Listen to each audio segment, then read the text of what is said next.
présente, je m'appelle Olivier Boitard, et d'abord je voulais m'excuser d'être arrivé en retard, hein, parce que j'ai passé nombreux services auparavant, je n'ai pas entendu toutes les interventions. Vous me direz s'il y a des choses trop redondantes, j'en ai entendu quelques-unes, et je vais essayer d'ailleurs, il y a des choses qui vont venir, de compléter.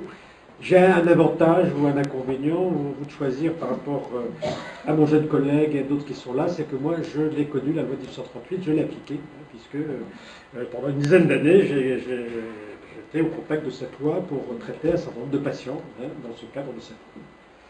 Alors, si vous voulez, je pense qu'effectivement, par rapport à les lois d'ajournement, il n'y a que trois grandes dates, hein, 1838, 1990 et 2011. Hein, et on en dira un mot, je crois qu'effectivement, on souhaitait que j'en parle un peu en conclusion de 2012. Cependant, tu as fait l'illusion, mais tu as peut-être pas. Alors, déjà, peut-être, on va essayer de faire un petit peu, faire un peu en chronologie. Sur la période révolutionnaire, on va insister sur quelque chose qui, effectivement, la libération des fous, qui est quelque chose de mythique, avec Pinel. Alors après, on a beaucoup plus parlé de Poussin. Et en fait, donc, Poussin, c'est intéressant parce que à l'hôpital général, il y avait effectivement, tu l'as dit, toutes sortes de gens, des prodigues, des prostituées, des vagabonds et des fous. Et il y avait des pauvres aussi. Et Poussin, dès sa plus jeune enfance, avait été effectivement à l'hôpital de Bicêtre comme pensionnaire pas fou du tout, mais pauvre, et il est monté dans la hiérarchie. Il pouvait monter dans la hiérarchie. Et finalement, il a été effectivement le collaborateur le plus direct de Pinel, qui était le médecin directeur. Et alors, très étonnamment, Poussin est considéré comme l'ancêtre des infirmiers, maintenant des infirmiers, des cadres de santé, voire d'infirmiers général. Ici, l'Institut de formation sur infirmiers porte le nom de Poussin, alors qu'en fait, il avait plutôt une fonction de directeur. Hein, et on pourrait appeler l'école de Rennes des directeurs plutôt l'école Poussin. Moi, je trouverais que ça serait assez approprié, et c'est pas tellement souligné cette fonction-là. Hein. Il y a un bouquin qui s'appelle La nuit de Bicêtre de Marie, voilà, qui décrit très bien ça. Et alors, quelque chose d'intéressant, d'ailleurs, Pinel a tout. Alors, beaucoup ont reproché, et ça fait partie effectivement, même actuellement, quelquefois, des divergences ou des conflits qu'il peut y avoir entre le corps infirmier et le corps médical. On dit que le corps médical a récupéré cette libération des aliénés de Pinel en mettant tout. Et alors Pinel dit bien, il est cité que c'est Poussin qui a effectivement été moteur de cette libéralisation, d'enlever les chaînes, qu'on lui attribuait à lui, qu'il a essayé de dire mais non, c'est pas moi, c'est Poussin, mais que l'histoire a retenu que c'était lui. Hein, finalement, ça s'était passé comme ça, mais un peu à son corps défendu. Ce livre réconcilie un petit peu Poussin et Pinel et les diverses fonctions. Donc ça, c'est la leçon. Autre date capitale, tu l'as citée, mais peut-être que je vais développer un petit peu. 1810, pour beaucoup, c'est la fondation, le code pénal, c'est la fondation de la psychiatrie. Pourquoi? Parce que l'article 64 du code pénal dit il n'y a ni crime ni délit lorsque, c'est pas l'interpellé, mais était dément au moment des faits. Hein, dément au moment des faits.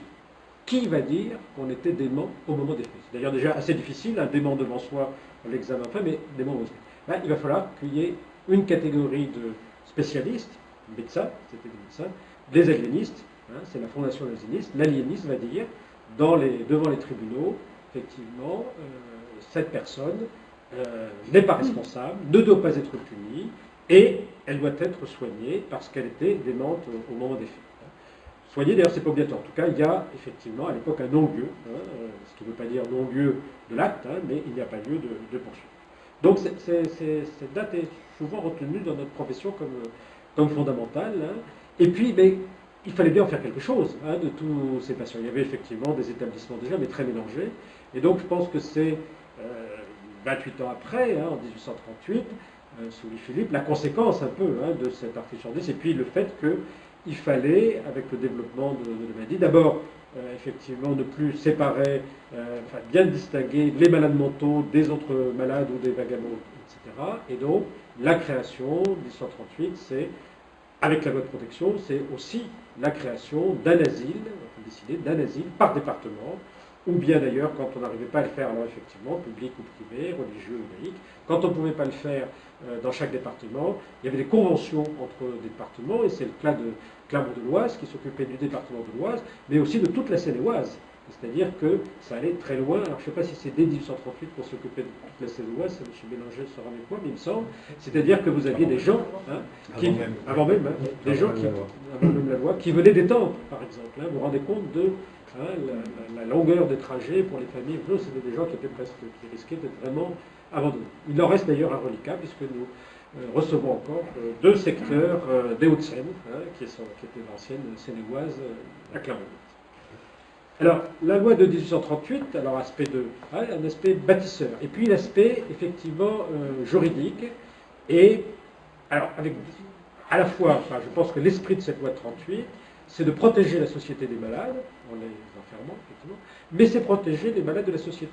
Je crois que les deux aspects paraissent importants, peut-être que Foucault n'a mis le projecteur que sur un seul. Je crois qu'effectivement, il y avait aussi, dans ce long débat des pères pendant 18 mois, quand même, petite différence le fait tout de suite, 18 mois de discussion en 1938, 3 jours en 2011, et puis il y avait dû y avoir une dizaine de jours en 1990.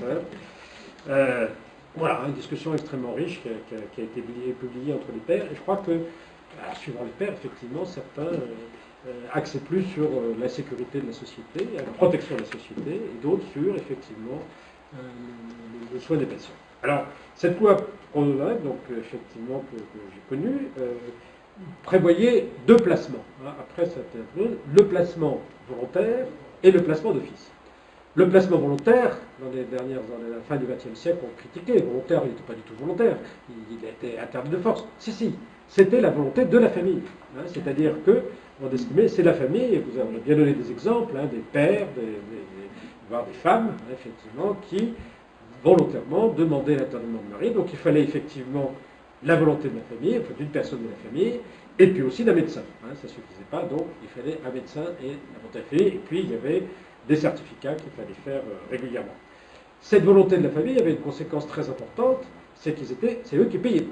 C'est-à-dire que si on fait un placement volontaire, on paye et on enrichit sans doute grassement certains aliénistes indirectement. Je crois sans doute que je crains qu'Hector Malot, pour nos anciens confrères, disent la vérité. Il devait sûrement y avoir effectivement ce système de pension ouverte ou pas. Ça s'appelle la dichotomie. Vous allez voir, on vous envoie un spécialiste et le spécialiste reverse les honoraires à celui qui envoie. Donc, placement volontaire. Et puis alors, le placement d'office. Là, c'est à la charge de l'État. Et c'est le préfet qui le décide, en principe au départ avec un certificat médical, mais effectivement, depuis 1938 et jusqu'à maintenant d'ailleurs, dans ce cadre-là, quand il y a trouble à l'ordre public, le préfet décide de l'intervenir. Alors, ce qui est très important de voir aussi, je crois qu'il y a eu à l'époque, à partir de 1938, une alliance entre les préfets et les aliénistes contre les juges pour que les juges n'envoient pas la guillotine des grands fous ou en prison très longtemps des grands fous. Il y a eu à l'époque jusqu'à d'abord l'affaire Pierre Rivière, donc Foucault a repris, Pierre Rivière qui avait assassiné sa mère et ses frères et une sœur, je crois. Voilà, moi, Pierre Rivière a été repris par... Il a écrit son livre, et Pierre Rivière, les aliénistes se sont vraiment bagarrés pour qu'il ne soit pas puni par la justice en disant il est fou. Il y a eu plusieurs interventions, des discussions, il est fou. Et donc, effectivement, il a fini par se suicider, mais il a échappé à la peine de mort grâce aux aliénistes. Et effectivement, à l'époque, on peut dire que les aliénistes s'appuyaient un peu sur le préfet pour dire cette personne-là, effectivement, dans le cas où elle a commis un crime, avec un certain nombre d'éléments un peu différents des autres, cette personne-là n'est pas responsable de l'article 64, n'est pas responsable de ses actes. Il faut effectivement préserver sa vie, mais aussi préserver la société, et donc on l'interne dans le cadre de l'hospitalisation d'office. Pardon, c'est mieux, ce sera mieux. Alors, cette réforme de la loi de 1838, qui a donc duré 152 ans, ce qui est assez extraordinaire pour nous, elle a été pourtant critiquée très vite. Très vite. Et alors, c'est intéressant là, ce que vous avez dit tout à l'heure, notamment sur Gambetta, parce que j'ai récemment entendu la conférence d'un historien, Jean-Claude Copin, qui a dit le premier à avoir critiqué cette loi, c'est Gambetta. Mais alors, pour lui, tant qu'historien, il l'a critiqué pour des raisons politiques. Gambetta était opposé au Second Empire, il était opposé au préfet, effectivement, qui représentait le Second Empire, donc pour lui. Mais en fait, ça allait peut-être un petit peu plus loin. Hein. Il y avait peut-être chez Gambetta, en dehors de la raison politique, alors c'est amusant parce que maintenant nous sommes un certain nombre, effectivement, à lutter contre la nouvelle loi de 2011, et alors le rapporteur nous a dit... pratiquement aussi, hein, mais vous faites de la politique, vous êtes contre Sarkozy, c'est pour ça que vous êtes contre la loi, hein, effectivement. Bon, c'est une vieille critique de faire de la politique quand on est opposé à une loi sanitaire ou sécuritaire, effectivement. Remonter déjà, on l'a déjà vu, effectivement, dans les années 60, la fin des années 60, hein, juste avant l'instauration de la Troisième République, la Troisième République, la Première intermédiaire et la Deuxième République. Donc, mais ça ne marche pas. D'ailleurs, assez il y a une chose étonnante, c'est qu'il y a eu plusieurs tentatives de réforme, donc à la fin des années 60, et puis, je ne sais pas dit clairement, mais enfin, je pense que la loi de 70, effectivement, n'a pas permis.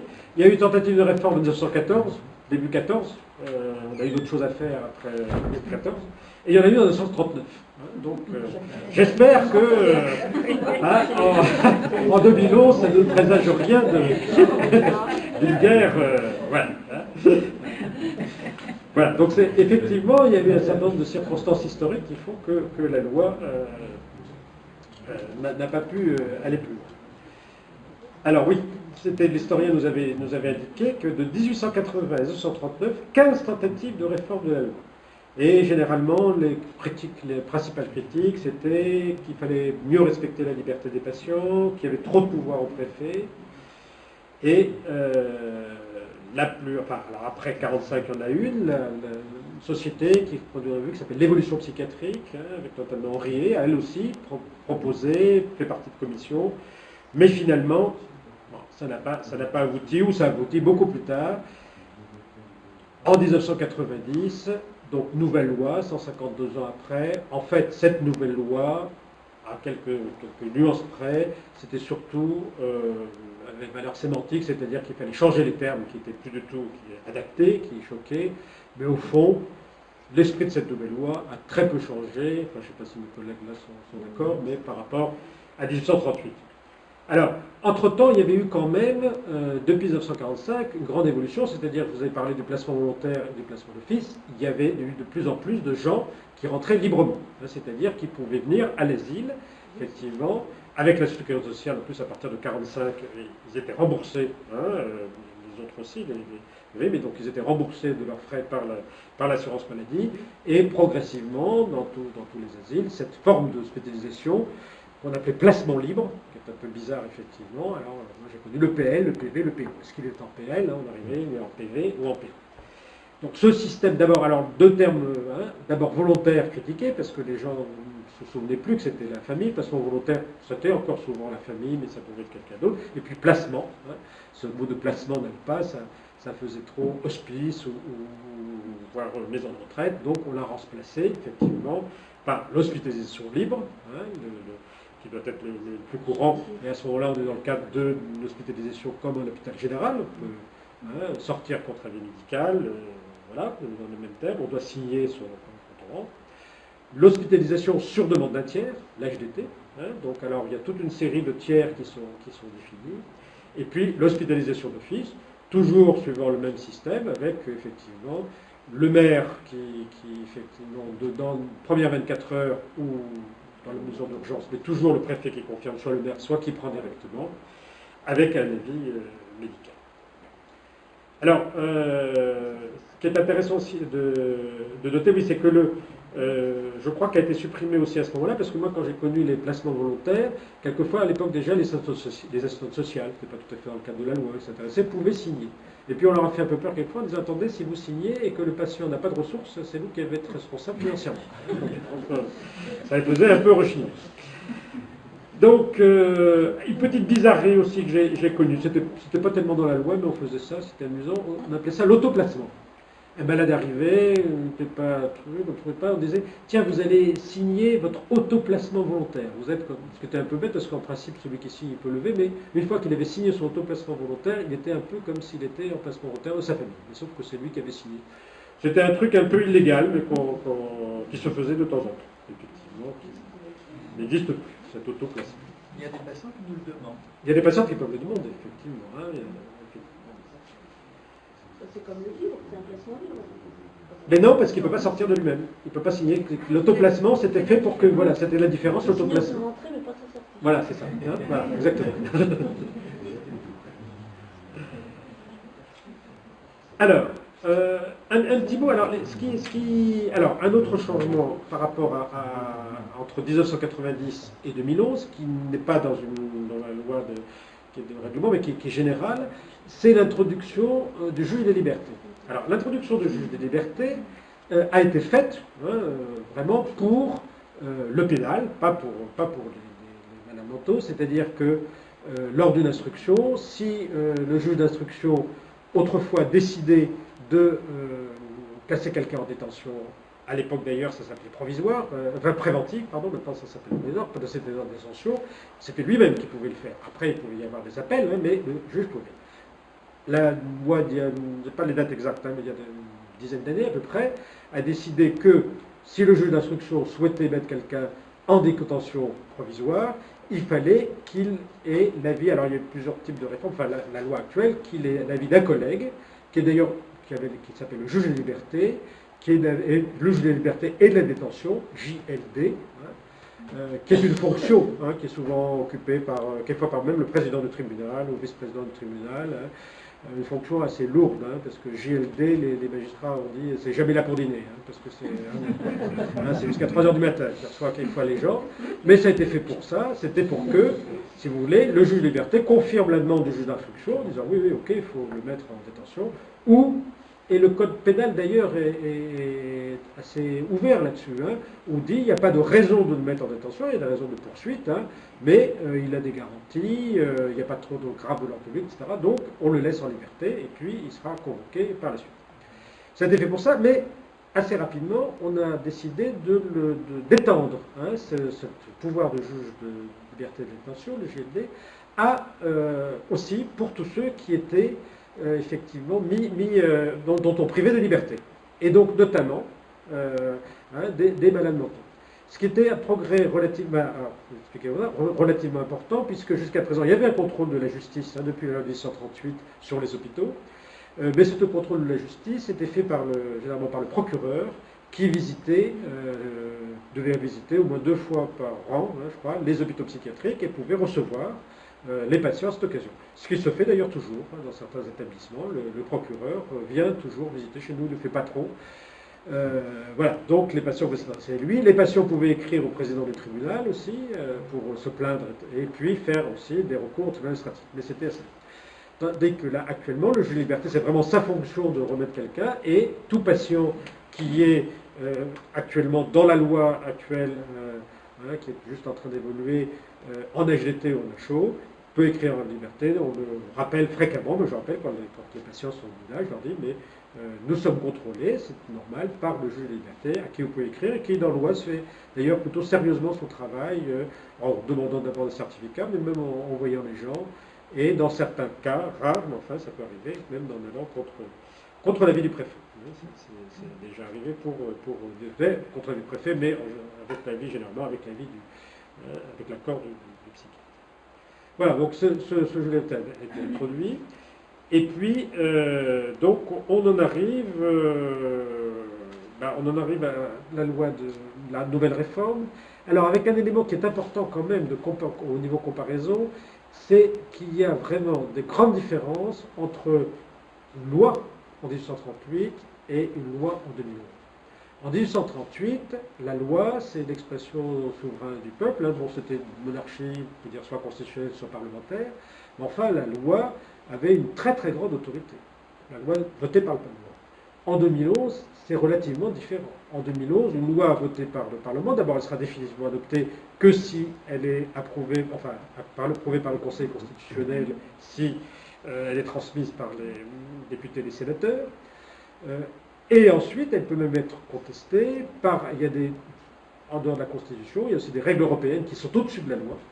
Et puis très récemment a été introduit, et ça a des importances pour la loi de 2011, a été introduite la possibilité pour un citoyen, tout citoyen, qui estime que la loi est contraire à la Constitution, de faire un recours, suivant une procédure juridique un peu de contrôle, mais par la Cour de la cassation qui fait un filtre, mais finalement donc qui va au Conseil constitutionnel. Or, la loi de 1990 n'avait pas été déférée au Conseil constitutionnel. Il faut dire que, alors ça c'est aussi un aspect important par rapport à l'actualité, l'historien nous rappelait, il faut vérifier, mais Jean-Claude Coffin, donc que les lois sanitaires, très généralement, sont adaptées à la quasi-unanimité par le Parlement.